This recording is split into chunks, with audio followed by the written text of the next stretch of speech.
Hey, what's going on, guys? Live at the Waypoint Cafe. Phil here. Cruz is actually back in Rhode Island. He's in the New England area, um, That is true. just for the time being. Continue on the adventure, things like that. But I think it's been about nearly a month. We're just under a month. Yeah, I think everything it was like 23 days or something, 23, 24 days or so, something around there. So it was a good, it was a good little stretch. No, just looking at the Utah trip and just out there, the way things were set up with locations, what I wanted to do, where I wanted to stay. It was just a lot easier to come home, reset, and then plan for that kind of next trip. Big things like just the extra time with the rental car and different things, kind of want to evaluate, maybe is it more beneficial to actually just drive out there with my own vehicle? Um, like, All right. I didn't expect that. well, yeah, I mean, just skip if I'm going to go out that Sure. way and be out that way for a few weeks, why not skip the airplane ticket, skip the rental car, and just drive out there myself? Um, Maybe take a day or two, stop somewhere along the way, and kind of just go that way. So that's an option. Mm, I think that's going to go.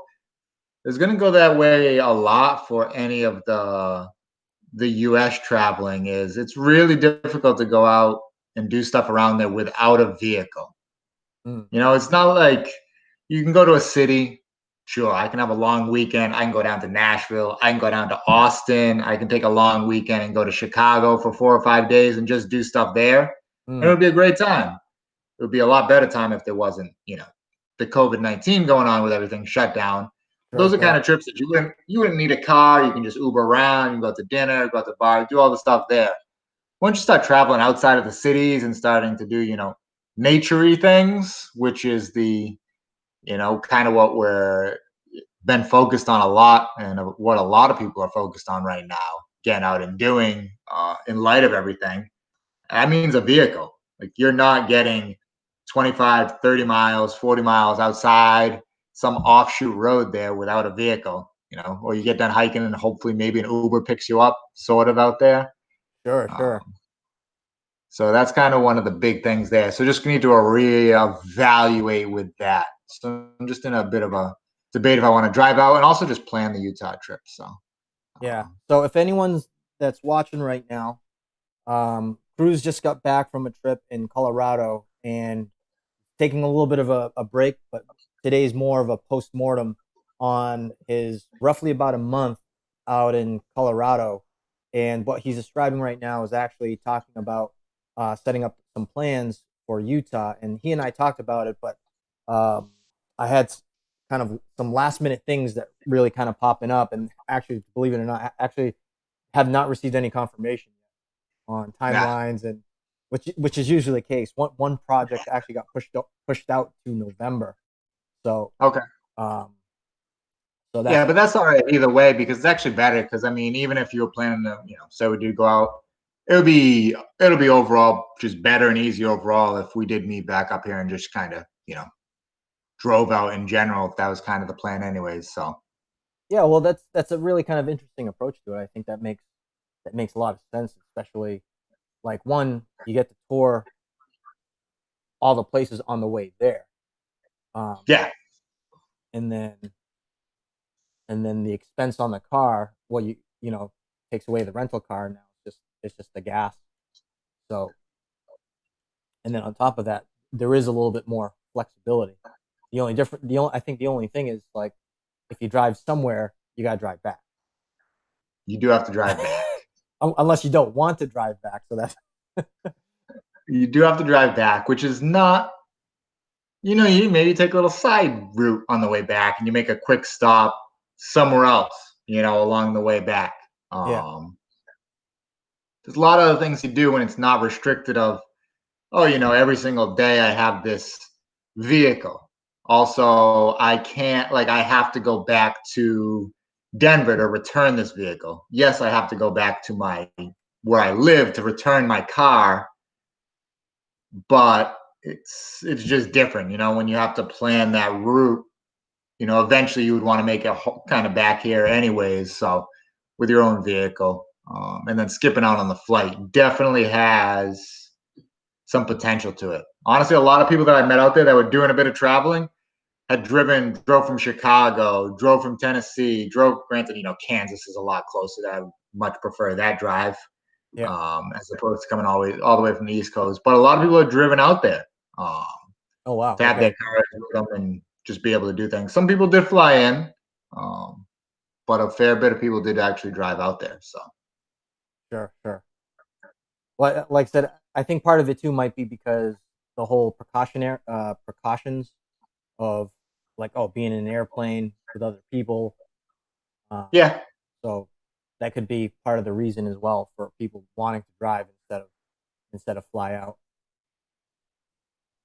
oh yeah. So the flight back was fine. I ended up having to check a bag because they told me I couldn't bring my hiking sticks on the plane in my backpack. Yeah. Hiking sticks were. Have you flown with them a ton of times before, right? Yeah. Like they've never given me issues before, and then actually that one time when we were in Peru. No, no, was it Peru? He was. No. Um, I forgot where. Every it seems like every time I go to the airport, it really just depends on whatever employee is working. That just yeah, It just sees it and goes, oh well, we you can't have that on there. Like I'll use like for instance, my backpack. It's got the lumbar support for the back, right? yeah, Well, all the time I use it as my carry on. Just every now and then it's, oh, you can't bring that on. You got to check your bag. I'm like, really? I'm like, I always bring it. So it's just one of those things. Just I think sometimes just yeah. an employee just looks at it and goes, oh no, they're going to be a little bit tougher than the Yeah, it other was person. something saying, "Oh, somebody got, they used that as a weapon on the thing." I'm like, all right, Oh, sure, weapon. okay. So I had to go and check that bag. Needless to say, I was pretty annoyed Oh, with sure. having Yeah. to go back because I had just flown with it before, and now, yeah, got to go check that bag. So apparently, yeah, they banned those years ago, even though you fly with them just fine all the time. Yeah. Whatever. They just make it up as they go along. So Yeah. So when did you come up with this idea about driving? Was it when you talked with the people in Colorado, or was it just uh, you were like, oh, maybe the driving thing would be a better idea? How did you come up with just kind of planning, thinking about the Utah trip in general. Because I'm thinking, I'm like, if I just have some other supplies with me on the weekends, you can do some other things, meaning like a tent, maybe a little stove to potentially on the weekends be able to do some actual camping out it? as well. Yeah. So that just kind of went along with the whole thing of having your own vehicle. You can't bring a little propane for the stove or anything like that on the airplane. So it was just a lot of the extra things like that. It started to lean a fair bit more towards the having your own vehicle and kind of driving out that way. Yeah. Um, and just give some other opportunities. Because I mean, on the weekend, you can easily just, if there's a place that you want to hike, you camp out there on Friday night, get up early, go off Saturday, come back in, or even stay Saturday night, and just do different things like that on the weekend. So that definitely had some potential. Yeah. So are you so as far as like with planning this stuff, I'm guessing that you're going to be driving at night because you got work during the day, and then or driving on the weekends to get to certain spots, or maybe staying in an area for an period Yeah, it would have to be because I mean, even if you drove straight, really no breaks at all, it's out to Utah is going to be the 3 days or so. Um, by yourself, maybe 2 days. If you got all the way out to Utah in 2 days, that'd be two like 16, 17-hour days. That'd be a long time. of time. Yeah. which so that's not going to happen. So I mean, best case scenario, you're looking at 3 10-hour days or so to kind of start getting in the area. Yeah, yeah. Um, More like 12-hour days. So yeah, I'd have to probably stop over somewhere, do a little driving at night, probably take, the 4 days or so. Start on a weekend, do a good chunk of it, stop, and then do like 1 2 days. Didn't quite plan out where I'd want the stops to be yet. Still kind of figuring that out. Like honestly, if you're gonna go like that direction, I would try to get out to kind of some of the more obscure areas, like the Montana, the Montana, The Montana. like Minnesota, Wisconsin, um, Montana, North Dakota, South Dakota, because those areas are just it's just open space, and Just it is pretty cool just to see it. Yeah. Yeah. So yeah, no, nothing planned on it. Just kind of a thought process. I mean, I might end up just flying out. Who knows? Could be one of those. Yeah. Could be one of those where I actually just take vacation time and actually just do it as that over, a 10-day stretch and just really get out there and do a lot of exploring without the working at the same time and stuff. So Sure, sure. That's actually not a bad idea either, especially if you have the free time. yeah. Yeah, I got a bunch of time I got to use up before the end of the year. Um, Obviously I haven't really been using any. Just how I did it last time. And then, I mean, hasn't really been a reason to use it up until this point. So, as a post mortem in Colorado, you've already been to several places. You had Denver. You stopped at Breckenridge, and did you end up going to Estes Park? So, out of I all the places you've been to, which place would you put at the top of your list? Definitely Breckenridge. Out of all the places, that was probably like the best balance between nature, but still a lot of supportive stuff around, because during the week I'm working, I might want to go out and be able to go grab a bite to eat and different. Breckenridge had that like really nice balance being up in the mountains. If you took an hour drive from where I was in Breck, you could hit so many trails that are just up in the mountains in just gorgeous, gorgeous country.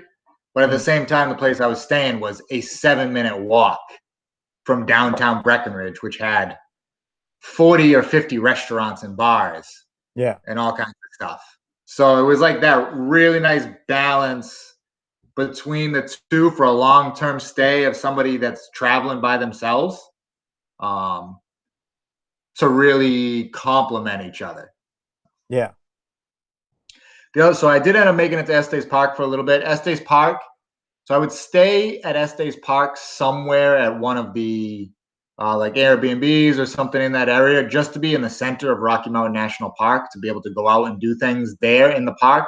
But I would never stay there to actually enjoy it. Estes Park, like the downtown town, if it's your thing, sure, but it is so touristy. It is not. It is. Oh man, it's bad. It's really, it's pretty bad. It's not necessarily what I was really out there doing. It's really more of the like family kind of Colorado, like tourist stop destination a bit. Um, but what it does have is it does have some restaurants, does have some supplies, and it's dead center of Rocky Mountain National Park. So you can get in there and get around anywhere. If you're heading out there, Rocky Mountain National Park to get in, you need to get hiking day passes. It's not just unlimited people allowed in there. There's a oh really? limit. Yeah, yeah, and they sell out quick. You can't So just go in. so is I'm that sure you could. It's enormous. There's a ton of other roads. I'm sure you could get into Rocky Mountain National Park if you want. yeah, But yes, parking, they're checking tickets, they're stopping you, especially coming in from like the Estes Park area. yeah. Oh, that's interesting. That's very interesting. So did you go hiking in Estes Park or no? No, I just drove through. Honestly, it was a gorgeous drive. I drove through. I stopped. I actually met up with the people that I told you that I knew up in the Loveland area that I met up before. I met up with them like for a final like hangout, lunch and everything the day before I flew out. Oh, nice. Yeah, I met up with them. Because I was like, oh, I want to go check it out. They're like, oh, we'll drive over there and meet you over there. They didn't care. It was just a free day for them, which was nice. The drive through there, though, so like the one that I took in was okay. The one heading out, because I needed to head east to west because I needed to go and stop before I headed back down to Denver. East to west, I believe it was Route 34. It follows the river through the mountain. It's gorgeous.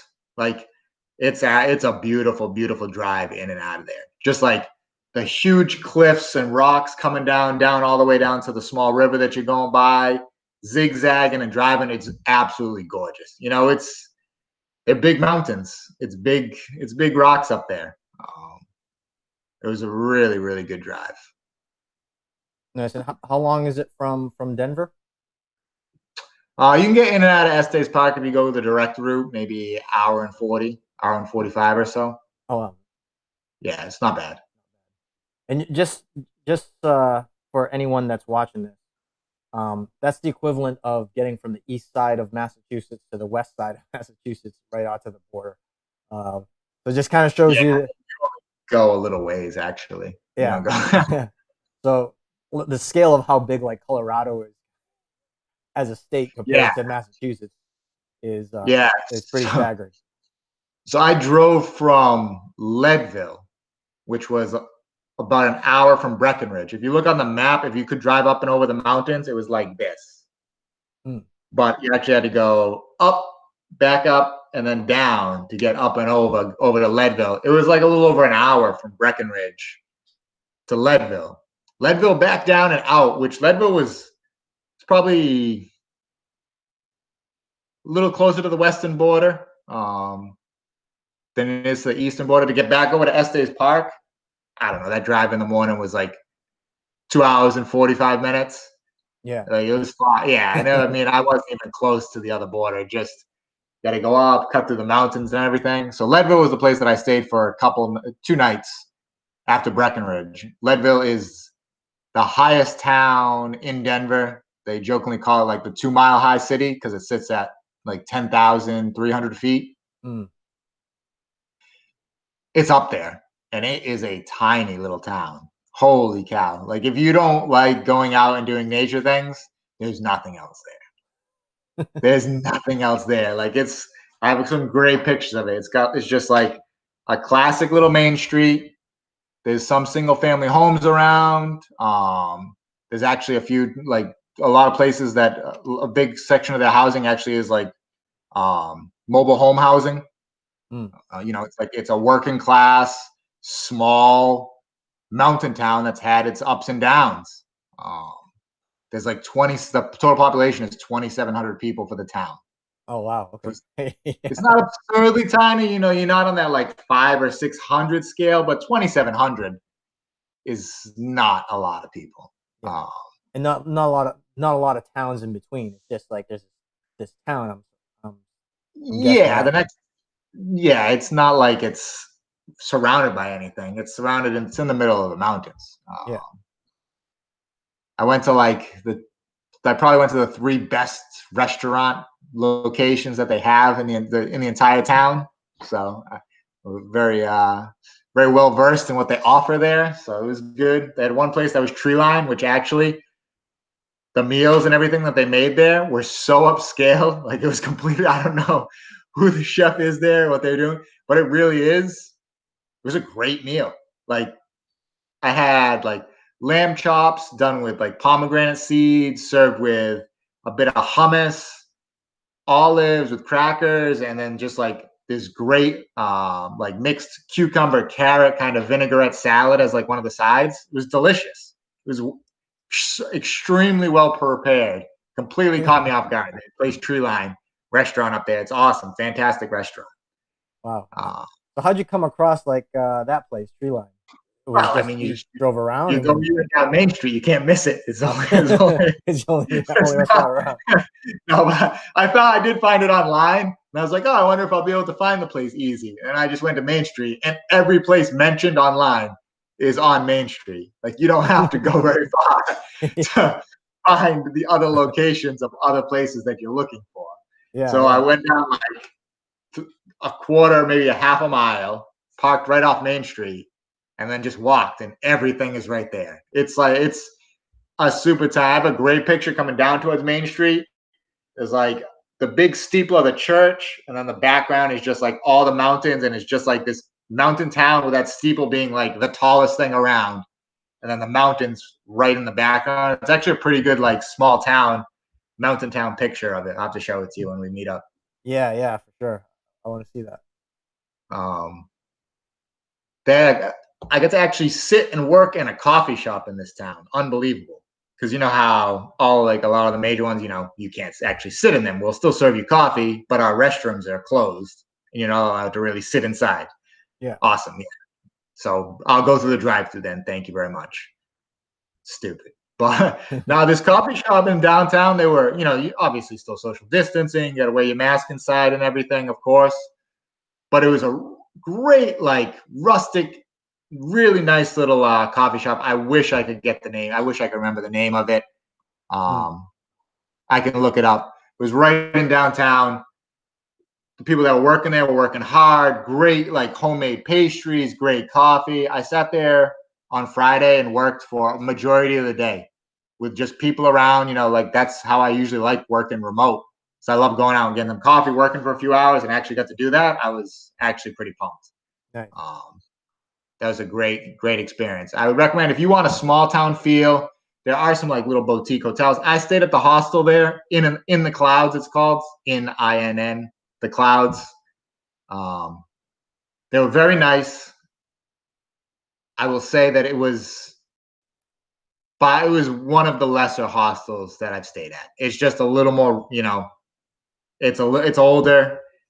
Just everything about it, it used to kind of be a house. They redid kind of the basement, broke it up into rooms. It is what it is. It's a small town. They made a hostel out of it.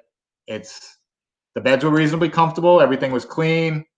Just, the bathrooms were a little older, real communal. Just like, the stalls are just curtains on the bathrooms and stuff. It's just how it was. It was like more campground, we'll say, inside of a house than other places. Yeah. Not that they were doing anything wrong. They were still really nice, really polite and welcoming and everything. Just some of the other places that I've stayed at, and some of the other places that I stayed at recently, particularly the Bivvy in Breckenridge, it's just tough to compare to that when you go from one to the other. Sure, sure. Well, I think part of it too is like it's a type of area.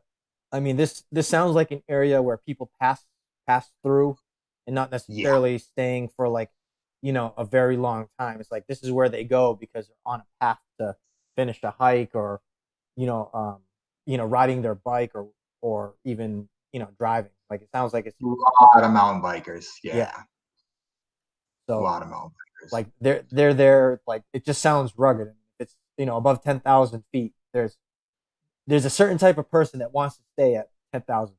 That's just Yeah. So yeah, somebody that wants to be outside. yeah, So it wasn't like it wouldn't. I'm glad I was only there for a night or two because it would not have been very conducive. The only reason that it was actually extremely conducive to me being able to work and traveling is because of that coffee shop that was open. mm, I didn't work there at all. I got online in the morning real quick, did my emails, did some stuff and everything. And I was like, I saw this coffee shop the other night. I was like, please let them be open and let me sit inside. And I went down there not knowing, just going to get a coffee, went inside. I was like, yep. And I found Shangri-La. Thank you very much. I got myself a nice seat, comfy in the corner, did my work for the next, 5-6 hours. It was perfect.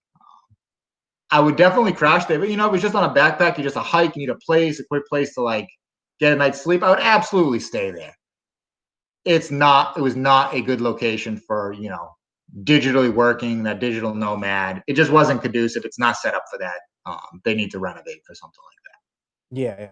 So well, that's a good thing that that coffee shop is there. So maybe that's by that. design. Maybe that's by design that it's like, oh, go to the coffee shop. Maybe, maybe. Um, the other place that I ate there was a place called Quincy's. There's a couple of them around. They've been around for years and years and years, like whatever, 1910 or something, 1890. Mm. And it's like an in tavern to eat at. They only have one item on the menu. We got one item on the menu. Quincy's. I highly recommend it though. Sorry, they had like 2 items. So they have like a vegetable lasagna on the menu now because or no meat lasagna. Sunday through Thursday, all they serve is filet. Comes with a baked potato, wedge salad, and bread. You just pick what size filet you want. Friday and Saturday, they serve prime rib. That's it. You pick what size prime rib that you want. That's all that's on the menu. It comes with a baked potato, a little bread, wedge salad to start on, house dressing. That's it. There's nothing else on the menu. You're not getting anything else. Wow. Sunday through Thursday, filet, pick your size. Friday, Saturday, prime rib. Honestly, it was really solid prime rib. The best I ever had? No. Very, very good, though. And super reasonable. It's big 20-ounce prime rib, baked potato, wedge salad, everything was $25. Wow. That's not bad at all. No, it's not. It was a massive cut of prime rib. $25. Wow. And it was good.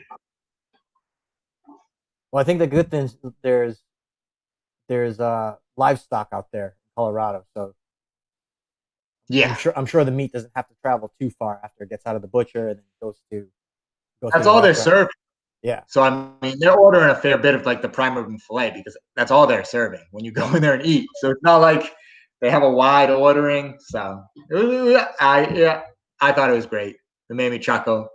Come in, they're like, you know how this works? I'm like, yeah, I read it. I got you.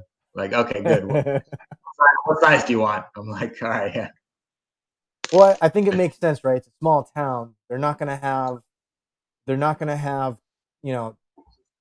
having too many items at the restaurant is not going to be conducive for their business, especially if there's only 2,700 people there in that town. Yeah. That's how their thing started, and then they ended up opening up a few more locations around. There's like 2 or 3 other ones besides that one that they've opened now. But that was the original. That was the first one. In other parts of Colorado. Yeah. They have a couple of them now. Wow, that's actually pretty cool. That's a cool story. A couple items on the menu. This is what it is. And that's it. Yep. They haven't changed. That's how it's just always been. Well, you know what the good thing is too? It's so focused that like it's got to be good, or at least decent. Oh yeah, decent, reasonable price, and that's what you get. Were there a lot of people there when you were out there? Yeah, I had to wait. Granted, it was Saturday night. Was it Saturday? No, it was Friday night. But it was like 8:30 at Friday night in this town. I mean, I don't know if it was because of the 19 going on or not, but this town, like, there's no lights on anywhere at like 9:30 or 10 o'clock. Like this, like downtown is no more downtown. There's a gas station a little ways out that's open and everything. And I think the Pizza Hut way down the other way near the gas station is probably open. But like Main Street's dark. So I got there like 8:15 or so. I had to wait like 15 minutes, 20 minutes for a seat.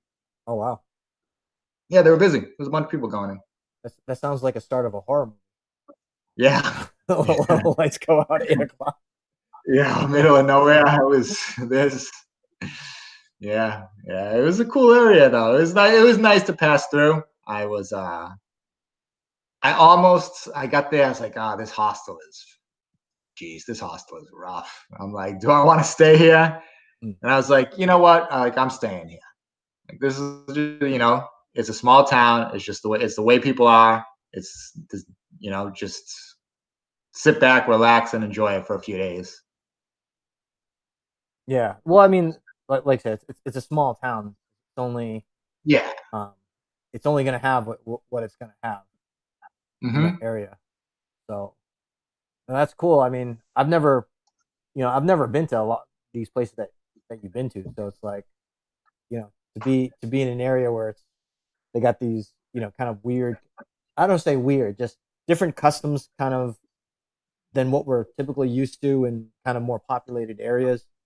And then, being, at an elevation of over 10,000 feet, that in itself too is very different. Like you really got to want to be. Oh yeah. Be out there in nature. You know what I mean? Like that's a different type of person. I'm at the coffee shop. I'm talking, there's a girl there working. So I just started chatting with her, and she's up there and she's actually working with like some of the outdoor like youth kid program there.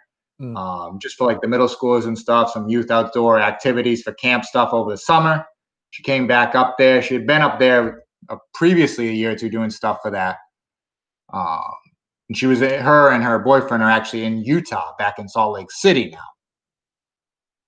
They're actually trying to move. She's like, we're trying to move back up to Leadville. Like, she's like moving to Leadville. Wow. I was, I was honestly, I was floored by this.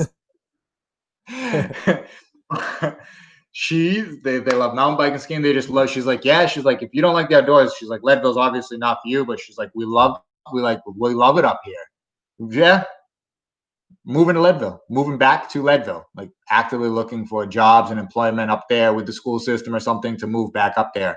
Young, I think she's in her mid late 20s at the oldest. Mm. Yeah, going to Leadville. It's like, okay, all right. So that was actually a neat conversation with her. She was very nice. Talked about, gave me some thing about the other hike, because I hiked one more 14er. I actually hiked the 14er after work on Friday. And then the prime rib was my celebration. Yeah. So I got done. I was starving because I had to floor it up the mountain.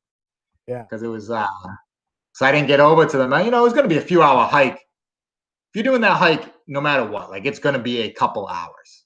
Yeah. Like up and down, it's going to take you a couple hours. So the hike was like 4.2 miles, 4.3 miles with an elevation gain of 2,200 feet. Mm. So obviously going out actually is a little bit of a dip and then flat for a little bit, and then it goes up. So I would say over the total, your elevation of gain of like 2,200 feet was probably over like 1.8 or 1.9 miles, which means you're going up over 1,000 feet a mile. Mm. That's steep. Oh yeah. That's the Glute Blaster 5000. Yeah. So on average, that's about just over a 10% grade on average, which that's not actually how it works. It goes flat and then it goes way more. Yeah. It was steep. And it was steep. It was scree. It was scramble. Those reviews on there that were like, oh, this wasn't that bad of a hike and everything, or like, oh, we did this. It wasn't terrible, but I feel some people that were like, oh, they undersold it. That scree and that scramble and everything coming back up and down, it was pretty decent. And then like, I had to like, you have to like, coming from that side and from the other side, you have to ridge line it to the actual summit. And so you're ridge lining to the summit, and over to my left, I wasn't walking on a tiny little precipice. There was some space and everything, of course. But now you're up around like 13.5 as far as altitude goes. The wind is whipping. There's not like a huge ton of space. And over to my left is just probably 75 degrees of just like rock for 2,000 feet down where you're going along the ridge. Like, there's no one up there at this time. I didn't know there was no one as far as I could see. Honestly, I took a leak at the top of the mountain because there's no one around anywhere and I had to go. Like, it didn't even matter. So I'm like, if I fall down this right now, like nobody's finding me till tomorrow at the absolute earliest. Like there's no one around here at all. It was that little ridgeline. I was like, this is actually making me slightly nervous. I'm gonna stay to the right a little more than I would have anticipated. But it was a good hike. Got up there, Mount Sherman, hung out there for a little bit, took some pictures, and then hustled back down because it was getting late. I want to say I got lost, which is only because I couldn't decide if I was supposed to go left or right. It wasn't like any magical thing. You get up, you zigzag through the gulch, you come to our Iowa Gulch, you get up. Like, I have no reception at the time, and I couldn't remember if it was Sherman was to the left and Sheridan was to the right, or if Sheridan was to the left and Sherman was to the right. I couldn't remember. So I'm like, I think it said right. So I went off to the right, maybe a good quarter mile, and I started going up the other side. And then I was like, you know what? That mountain over there is definitely taller. So then I turned around. I went back over. Then I started back heading over left. So I totally tagged on a bunch of extra time for that. So it took me a little over 2 hours to actually summit it.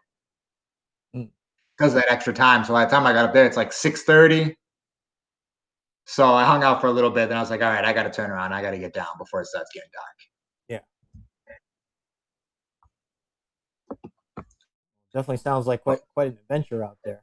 And then Oh, it was good. It was. I mean, it was a good struggling hike. It was tough. Um, the views there were just okay.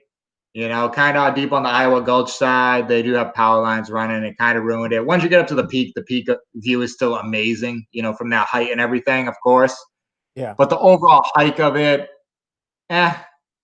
If you're out there and you're going for 14ers and it's just one on a checklist, just a bag, yeah, do it.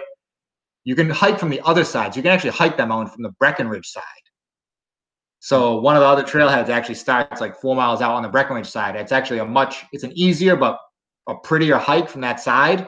mm. I hiked from the Leadville side, which is the Iowa Gulch side. Um, Shorter, a little rougher. Now, That's actually a mountain range you couldn't drive up and over. yeah, Like you get to go up and all the way around to get over to Leadville. like what's the landscape look like? Is it arid? Is it a lot? Does it have Up a there, lot of yeah. trees? No, by that point, it's arid, it's dry, it's scree, it's rock, it's rubble. When you start getting up there in a lot of those areas, it's pretty beat up. Just around Leadville, it's just so easy at that height already to just already be above tree line, even at 10,000 feet. I think technically you're not technically above tree line, but there's not really trees. That's just the last scattering maximum height that they're even growing at that point. Yeah, yeah, So it's very rocky, very dusty. Um, you don't even realize kind of how much you're like actually like breathing in. I realized that some of the hikes up at that height that I was like getting back in the car and I'm like kind of had like a scratchy throat a little bit, and then I was like, like I swear to God, if I'm getting sick, if I got some, but it wasn't. It was actually just from the hike, just from that dry, arid air, the dust coming in as you're breathing in, and I'm obviously breathing heavy the whole time. So I'm sucking in some air as much as I can get. Um, yeah. but it's gorgeous. It's just you're just driving by the mountains and everything. It's big mountains, Mm. big, big, big mountains. And I love them. Um, they're the best. So I do, and just for you, by the way, which we can talk real quick after, is I actually want to go up for a little local hike we might be able to talk about. I want to go hiking this weekend, actually. Um, This weekend, I actually have plans to see my one of my sisters. okay. Yeah. Yeah, I think If Saturday or Sunday, one of those days, I'm going to drive up to New Hampshire and go either hike Mount Washington or something. One of those. Um, I mean, Saturday would be doable for me, but Sunday, Oh, no. I'm super free. Yeah, I mean, if you're down, if you wanted to do, I'm definitely gonna go up. If Saturday was better, I can do Saturday. It doesn't matter Yeah. either way. But yeah, I want to get one of those local hikes in. There's a couple good. I want to get a nice couple thousand feet. Get a real good long hike in. Bring some food, hike up. Just get a good day in of it Yeah. on Saturday. So I already like got back down, and I'm like, kind of missing just like it's 20 minutes, and it was just an amazing, tough, difficult hike in the middle of the mountains without even trying. Whereas I mean, yeah, you can find something around here, but it's going to be not the same. It's not the same around here, of course. Yeah. Well, I think probably try to get a few other people out to go hiking. Yes, yeah, I'm going to reach out. Well, I want to pick one first, and then I mean, I'd love to have some people. I'll reach out to them. Just going to preface it with you, like this is the hike that we're going on. I can't carry you up the mountain. Because it's not like hiking seems nice and fun, and hiking is nice and fun when you're on a nice flat little trail. But when I'm like, okay, we're gonna do like a 6.5, 7 mile, we're going up about 3,500 feet of elevation, turns it into like, you know, a bit different.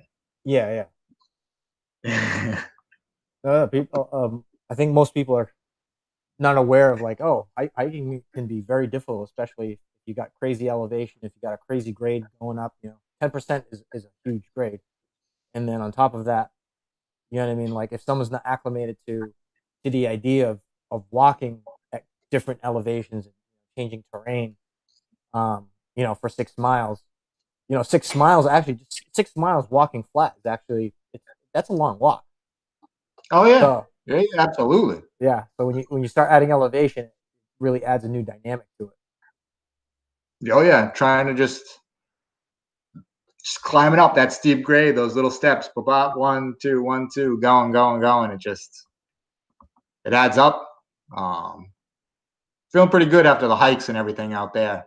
Definitely. Well, out here you're going to be sprinting up. Yeah, yeah. It goes away quick though. Your body reacclimates to the lower altitude way faster than it does to the higher altitude. Yeah, yeah. It forgets everything really fast. So I think that'd be cool to hang out with people. Can't talk politics because no, no, no, no, no. We definitely don't. Did you ever look up? We can go on a side tangent. Did you ever look up that the campaign manager for Ayanna Presley? I did a little bit. Yeah. A little bit. That one. So surprisingly, the past few weeks I've been actually a little out of the loop as far as stuff is going on, and it's been great. Like I shut myself off from really looking up stuff or reading. When I was out there, I was just working, and then when I was done work, I was kind of getting off the computer. I wasn't looking up stuff. I just kind of stepped away for the past couple weeks. Oh, well, that's a good thing because you're not missing anything. It's the same. It's the same old. It's the same old baloney that just Oh, same old stuff, right? yeah. It's I was watching, just watching a thing on TikTok. Like someone was making fun of Republicans. Like, oh, talking to a Republican. Oh, Republican will probably. Oh, I did my own research. It's like, yeah, that's kind of true. So were they making fun of him? Did they actually just give him a little bit of credit accidentally at the same time? Apparently, I guess so. It's like sometimes I don't know what the intent is for some of the videos. Like, oh, they're making fun of the Republicans, but at the same time, it's like, yeah, uh, they do their research. It's like, okay, that's I guess that's that's sort of necessarily. That's definitely there's some truth to that for sure. So I don't know. Like I said, it's pretty crazy. I mean, this is a crazy election. That's that without a doubt. Um, and I think just everyone's just gonna have their own views. You know what I mean? They're not gonna. No one. I just feel like a lot of people aren't gonna change whether someone does research or not. Tries to open up. Although, I know this is going on a little bit of a tangent here, but Oh, that's all one of my buddies is a doctor, and he was talking about he was pressured by these larger health organizations. I'm not gonna say which ones. right. Yeah. He's a doctor, and him and his colleagues were pushing back against some of the requirements and things that they were trying to force people to do, and what they wanted them to say to people, stuff like that. So it was very interesting when he, you know, because he's very open about posting things on Facebook, and I told him, man, you're gonna make a lot of enemies. And he's, Yeah, yeah. but it's like it's one of those things where you can't have a different view, which you're not missing anything. You're not missing anything. It's probably good that you stayed away from all the noise. I think it's so obviously, so the stimulus was to support, we'll say a lot of the stimulus was to help support, small business, the average person. If you take a step back and look at it, who has kind of the most lobbyists, who has the most control over media outlets in different areas, and who is the one that's actually prospering the most? When you look at the earnings that Amazon and some other companies just reported, Oh, absolutely just redonkulous. and me and you, we're all for capitalism and everything, of course. But the people that I feel are truly driving some of like the media and some of the other agenda through the government is absolutely some of these massive corporations, because they can shift, they can actually still survive and make so much money. And actually, when we come out of this and there's less small businesses, they're only going to be even more set up for the long term. Yeah. You know, who is actually driving a lot of the discussion, a lot of the rules, and pushing in a lot of the different directions, which is, I mean, most of the things that are being pushed and controlled is obviously coming through social media. And for social media, it's not just about the small crowd that gains it. It's when the small crowd that people are screaming the loudest, but then you have large corporations that also acquiesce and then back them up, gives them the legitimacy. So those two things working in hand, you know, why are they acquiescing? Why are they, is it good for business for them? And the answer is, yeah, it's actually phenomenal for business for them. Yeah. Well, I think what ends up happening is, you know, this whole thing is really, it's if someone proposes a different idea, it's it's your public enemy number one. There's, you know, you can't convince people otherwise, because whatever story is being told, that's a story that's being accepted. You know, ask someone to do a little bit of, a little bit of research, and you're going to get pullback. What, like, why aren't you following this? Don't you just listen to the whatever the news is telling you? You know what I mean? It's like, so for me, it's really about confirming, confirming, because I want to understand, you know, what's this all about, right? And there's a lot of conflicting information that's out there, and it keeps changing, right? A lot of it seems very politically driven, considering that it's election time. So, what, like I said, you propose a different idea just to have a conversation, and then a person automatically becomes public enemy number one. Well, it's, I mean, you can find it directly on somebody made a comment. So I did do a little bit of researching because somebody made a comment about some stuff. So I was annoyed. Someone made So, where did someone make a comment?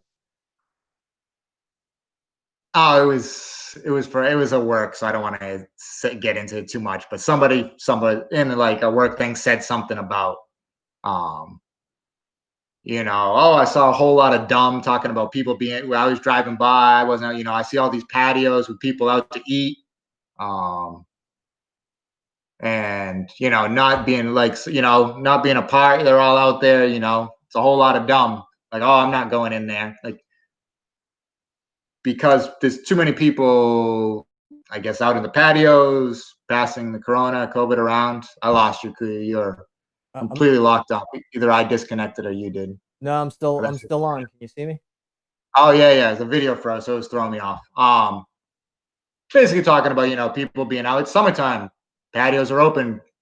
So yeah, there's people out there eating.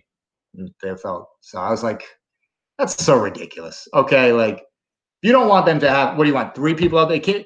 The amount that, if they had to be completely that way without anybody there, these places wouldn't even be able to open and run and function, because it would be more money for them to be open than they were actually bringing in. If you needed to keep people that far apart, there's just not enough space. You just can't do it, right? You Yeah, can't run a restaurant successfully only having a quarter of your place filled, yeah, even including outside, right? It's crazy. So if they aren't open, what's the other alternative? So people want to make comments and make those decisions like, okay, that's fine. So what is your actual course of action? Because my course of action, generally speaking, is we deal with it and we move forward and get stuff open back up and deal with the consequences of it until we get past this. People say, no, you can't do that. So what is your option then? Everybody just goes home. We just print money, because I'm employed because people are still buying stuff, but people that are buying stuff need other people to be buying stuff. If yeah, they don't, then I'm not going to be working at all either. So, like, what is your actual solution besides stay home, stay safe? Well, well, How does well, that work? How does well, that function? well I look at the things like, with that in mind, like if the concern is health, you know, where does mental health stand? Where does happiness stand? Where does those types of things that affect someone's health become part of the equation? If people live in fear, if someone's always in fear, the likelihood of that person getting sick is far higher than someone that's happy, that's doing things that they enjoy. I mean, that's just like common sense.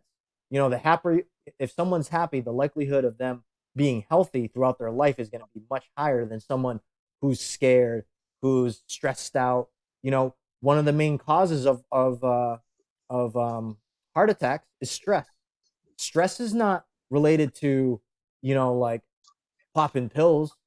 Stress is related to certain circumstances that make your life feel like it's caving in on somebody. So, for people to want to go out to the restaurant, because we went out to the beach this weekend with my nieces and nephews and some of my sisters, and Nice. Oh yeah. People making off comments like, "Oh, there's so many people so together at the beach." Like, you need that. It was a nice relief to go out there and just be there, like, people aren't out there licking each other's faces. Like, yeah, they're in the same general area. Okay, we already know that it's fractional. The chance of you ever even getting it is so low, and then for kids, it's even unbelievable. So I'm just, come on, like, let's just move forward, because I mean, we already know the bullet point on the CDC site where it says it only has to be presumed or assumed on the certificate, and no laboratory actually has to verify it for us to market. It's a bullet point well, on the site. let me add to that. So the confirmed, so what they say on confirmed, right? Is presumed. It's presumed. It's not even You don't have to full. have a laboratory confirmation. Yeah, it's just presumed. It's like, if someone reads that, you go, like, It's presumed, like you assumed, like, no, what? Like, how can you assume? Like, the general symptoms for assumption on it are also associated with like 55,000 other things. yeah, yeah. So how can you just do assume without a laboratory confirmation and then mark it? That's bananas. Well, apparently that's what's going on, and apparently, when I spoke to a friend about it, and I told them about that, they're like, oh no, no, Phil, you're like you don't know what you're talking about. Like, this is real. It's a bullet point on the CDC site. What do you mean? Like, Yeah, for how they count them. It's in there when you start breaking down by the gender and you're going through the graphs, because that's what I was doing. I was breaking stuff down because I wanted to see a particular age bracket because I was yeah. annoyed about another comment. Whatever, California broke 500,000 cases or whatever. And I was like, whatever. So the number of deaths under the age of 18. Ready? Guess? Anybody? Going once? Going twice? Zero. Yeah. Flipping zero. Zero. 0.0. Under 18. And even Uh, even if they said it was like confirmed, or that's the part where that drives me nuts, is the definition. If someone read the definitions, because I notice what a lot of people are doing, they're going, oh, confirmed, okay, they have COVID. Like, that's like, no, if you read what they say, what that word means, it means that it's assumed. It doesn't it's mean, assumed or presumed with or without a laboratory confirmation. yeah. And like I said, I brought that up. I brought that up. Well, I was telling you before, right? I went over a friend's house, and they got me talking about politics, and I was like, I know, like, I agree that this is real, but It's real. Of course, it's real. People yeah, get sick. Some people actually get really sick from it. yeah, Yeah, fully on board. No arguments, right? yeah, but I'm like, when I say that the information is exaggerated because of, like, if you look at the definitions and you look at the data, then you start to question it. And I told him, like, that's what I'm seeing based on what I've looked at. oh, you're wrong, Phil. You're wrong. I'm like, dude, it's right here. Like this is what they say in these organizations, you know. And like I said, I'm sure that the intentions are good, but For just some people. for I don't think the intentions are good for a lot of the people that are driving some of the narrative. I don't know what it's for. That's I guess where I'm really trying to get at with Yeah, that. I don't know the end game of it. I don't know what their ulterior motive or anything might be, or it might be just beneficial, but I don't think it's necessarily just for the general well-being of everybody always. Yeah, and I think the part that's really dangerous for people is that they're just not taking that extra step to look at the information, you know. And unfortunately, I had to, I had to tell my friend, tell this. You already know who it is. I'm not gonna say the Yeah, nah, I know. you know. Yeah. But he sends me back this text response. He's like, "Oh, that's harsh, Phil. I don't deserve this." It's like, deserve what? Wait, did you say something else that I don't know about? No, I was just No. like, I was like, the way I phrased it, I was like, you know, it's it's one thing where I'm giving you know statistics and data, and I'm giving actual uh, uh, you know sightings of what these organizations are saying. I'm like, I'm not denying this, but to just outwardly say that someone agreed, like this person agreed with this thing, I'm like, that's being ignorant. That's being blissfully ignorant to fulfill this belief. I'm like, and I asked him, like, don't you want to challenge your own thoughts, your own beliefs, to validate what you believe? Oh, no, no. It's like, and I told him, like, you're being blissfully ignorant, and then that's when he responded back. He's like, that's pretty harsh, Phil. like I don't deserve this. He goes, so I'm like, so I go like this. I'm like, so it's okay. So I respond, so it's okay for you to make me feel guilty that I have a different idea and I've done my own research and just sharing with you what I think because I want to have a strong conversation, you know, and but it's not okay for me to disagree. Like, I'm like, I see the double standard, you know, like I get it, but you can't make me feel guilty because because I want to make sure that I'm doing the right thing because the more I know, the better I can help other people or inform people about what's true and what's not. And what I'm saying, it's like, oh, dude, I was the way it felt like for me, it was like, oh, I was being attacked because I said I disagree with it. Yeah, you know, for sure. Yeah, yeah. and But that's the way that it is nowadays. And I mean, overall, like people, individuals, again, picked off like one by one. Um, oh yeah, it's, I guess, the thought, how do you actually go about, actually making change, getting organized? It's starting. Some of the things are concerning me a little bit, um, and they just feel like, how do you actually go about really doing something about it? I guess we do have these conversations here, and we post them and we talk about them and everything, and maybe people watch and listen and get a different view about people that are, me and you, that are just normal, regular people working hard, doing stuff to just have slightly, maybe different views than the popular view. I guess this is one way, but what else? What else is there? How else do you get a bit more involved? Because yeah, there's just certain things that I really, really don't agree with. None of them are, trying to take people away people's freedom or being happy or being accepted or being loved or any of those. It's just other fundamental disagreements. yeah. Well, I think that's the part where it's really hard for a lot of people. It's like it's when did speaking someone's mind become like a super dangerous thing in the US? You know what I mean? Like that's the part where I find kind of strange. Like in a span of say 5 years, like there's been just a dramatic shift in the way you have to communicate with people. It's like, oh, you have a different view. It's like, whoa, there's some strange anomalies out there. Like, oh, we're the anomaly. You know, and that's the part that's strange. It's like, when did people just stop researching? When did people stop being curious you know, about thinking about these types of things, looking at it from different angles, and accepting and being okay with being wrong? You know what I mean? Like, oh, if someone corrected me, I'm not gonna get all offended. Like, oh yeah, you know what? I didn't think of it that way. Or, I got to do more research. You know what I mean? Like, those are the types of things where I feel like there's um, a real big